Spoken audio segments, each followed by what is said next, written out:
Hello friends, good morning. मैं जीतू सिंह। हम लोग क्लास 10 के एनसीईआरटी साइंस की एनसीईआरटी में बायो वाला पोर्शन देख रहे थे।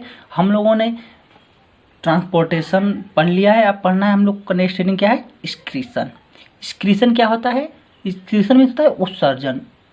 जैसे कोई भी मटेरियल हमारे बॉडी में क्या है, जो अपशिष्ट है, जो वेस्ट मटेरियल है, उसको शरीर से, उसको बॉडी से क्या करना, आउटसाइड करना, यानी बॉडी से रिलीज करना, बॉडी से बाहर निकालना ही क्या कहलाता है, एक्सक्रीशन कहलाता है।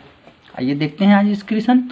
The biological process involved in the removal of harmful substance from the body are called excretion. कह रहा है कि द बायोलॉजिकल प्रोसेस, यानी बायोलॉजिकल प्रोसेस क्यों कह रहा है, क्योंकि ये क्या है, लिविंग थिंग्स के अंदर है, लिविंग बॉडी के इनसाइड है, इसलिए कह रहा है बायोलॉजिकल प्रोसेस है। जिसमें क्या होता है, removal of harmful substance. Harmful substance क्या है? जैसे स्वीट हम कह सकते हैं क्या हमारे लिए क्या है, हार्मफुल है। CO2 क्या है, हार्मफुल है। ठीक है, कह रहा है कि from the body is called excretion. शरीर से बाहर निकालना ही क्या कहलाता है, एक्सक्रीशन कहलाता है। यानी हार्मफुल मटेरियल को अपनी बॉडी से बाहर निकालना ही क्या कहलाता है, excretion. Many unicellular organisms remove waste material from simple diffusion of the body surface। कह रहा है कि जो यूनिसेलुलर ऑर्गेनिज्म होते हैं उसमें जो है एक्सक्रीशन का कार्य किसके द्वारा होता है, बॉडी सरफेस के द्वारा। यानी उसमें सिंपल डिफ्यूजन के थ्रू बॉडी सरफेस से जो है अपशिष्ट पदार्थ को शरीर से बाहर रिमूव किया जाता है। On the basis of excretory product animal divided many part. Excretory product के बेसिस पे एनिमल को विभिन्न पार्ट में डिवाइड किया गया है। एक्सक्रीटरी प्रोडक्ट मतलब इसमें अमोनिया का उत्सर्जन हो रहा है, या यूरिया का हो रहा है, या यूरिक एसिड का हो रहा है, किसका उत्सर्जन हो रहा है, उसके बेस पे एनिमल्स को कई भागों में डिवाइड किया गया है। देख लेते हैं। फर्स्ट है अमोनोटेलिक, सेकेंड है यूरियोटेलिक, थर्ड है यूरकोटेलिक।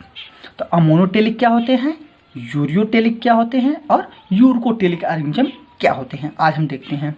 अमोनोटेलिक ऑर्गेनिज्म का मतलब होता है जो किसका उत्सर्जन करते हैं, अमोनिया का। किसका, अमोनिया का। यूरकोटेलिक क्या होते हैं, जो यूरिया का,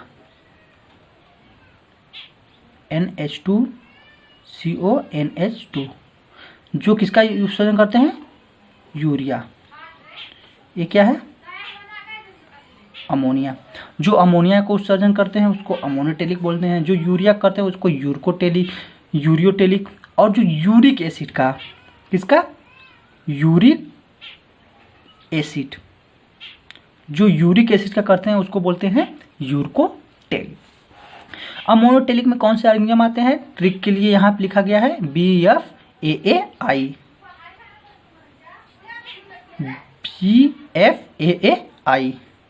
यानी BFAI।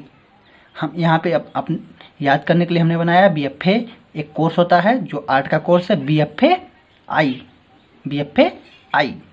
तो BFAI मीन्स बी से बोनी फिश। जितने भी बोनी फिश होते हैं उसमें किसका उत्सर्जन होता है, अमोनिया का। BF से हो जाएगा बोनी फिश। उसके बाद है एक्वेटिक। जितने भी एक्वेटिक एनिमल होते हैं मेनली उसमें किसका उत्सर्जन होता है, अमोनिया का। और ये क्या है, ए से एम्फीबियन। एम्फीबियन मीन्स क्या, जिसमें क्या आते हैं, फ्रॉग आते हैं, क्रोकोडाइल आता है, ये सब किस में आते हैं, एम्फीबियन में। एम्फीबियन भी क्या होते हैं, अमोनोटेलिक होते हैं। उसके बाद एक्वेटिक इंसेक्ट। जितने भी एक्वेटिक इंसेक्ट, यहाँ पे ध्यान देने वाली बात है, एक्वेटिक क्या होने चाहिए, जल में पाए जाने वाले इंसेक्ट होते हैं। जैसे हो गया प्रयान, हो गया हमारा क्या है, एक्वेटिक इंसेक्ट है। तो जल में पाए जाने वाले जितने भी एक्वेटिक इंसेक्ट होंगे उसमें क्या होगा, अमोनिया का उत्सर्जन। यानी हम मेनली यहाँ पे देख सकते हैं कि जितने भी एक्वेटिक यानी जल में जितने भी पाए जाने वाले जंतु हैं उसमें किसका उत्सर्जन हो रहा है, अमोनिया का। क्योंकि अमोनिया का उत्सर्जन होने के लिए हमें वाटर की बहुत ज़्यादा आवश्यकता होती है। सेकेंड है यूरियोटेलिक। यूरियोटेलिक में हम यहाँ पे है MFATM। MFATM means money from ATM। इसको याद करने का ट्रिक है, मनी फ्रॉम ATM। M से हो जाएगा मनी, F से फ्रॉम, उसके बाद ATM। अब इसमें देख लेते हैं कौन कौन से ऑर्गेनिज्म आते हैं। M से हो जाएगा मैराइन फिश। M से क्या हो जाएगा, मैराइन फिश।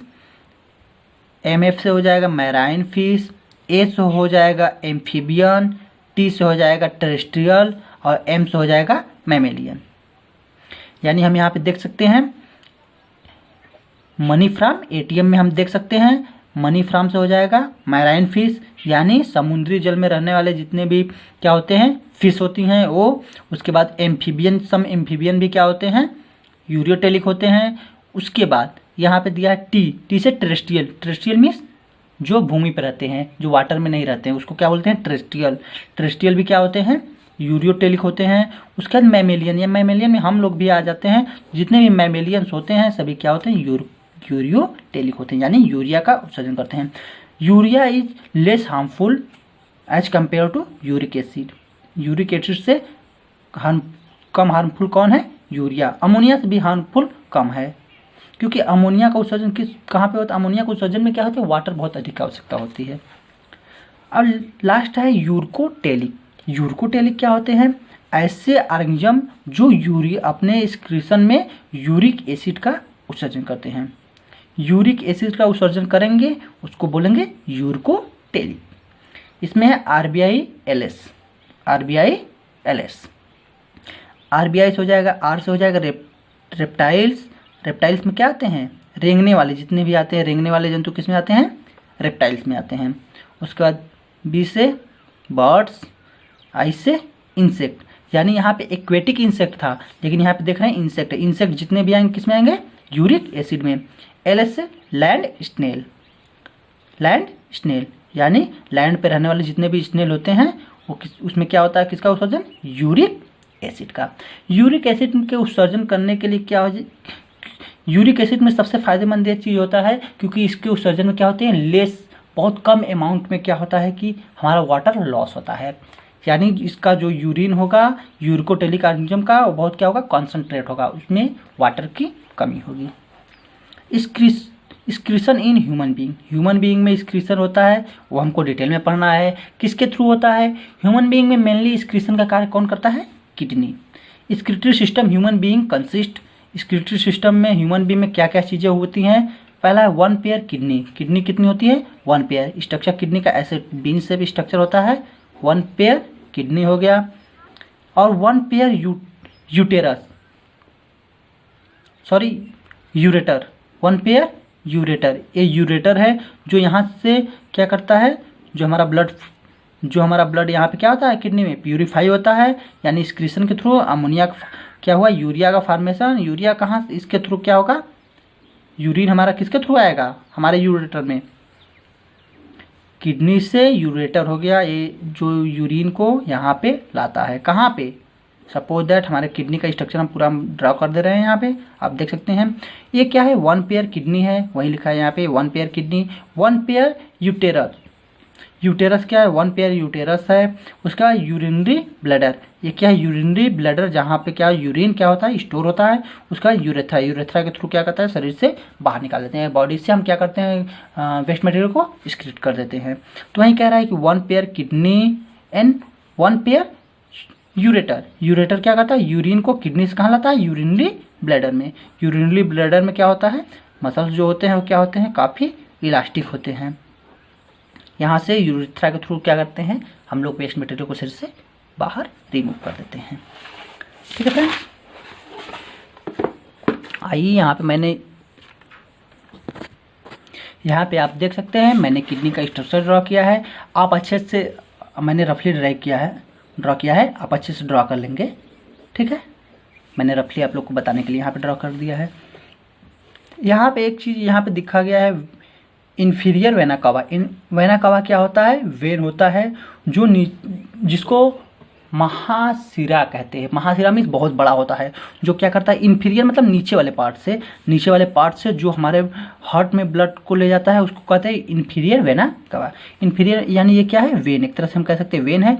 वेन के थ्रू क्या हो रहा है ब्लड यहाँ पे, वेन क्या करता है हार्ट की तरफ ब्लड को ले जाता है। यानी जो हमारा एरोटा है, एरोटा क्या होता है सबसे बड़ी धमनी होती है, इसको महाधमनी के नाम से भी जाना जाता है। तो इसके थ्रू ब्लड यहाँ पे आया, यहाँ पे ब्लड प्यूरिफाई होने के बाद कहाँ पे जाएगा फिर तो हार्ट में जाएगा ही, लंग से हार्ट में जाएगा। तो यहाँ किसके थ्रू जाएगा वेन के थ्रू। तो वहीं यहाँ पे दिखाया गया है आर्टरी और वेन।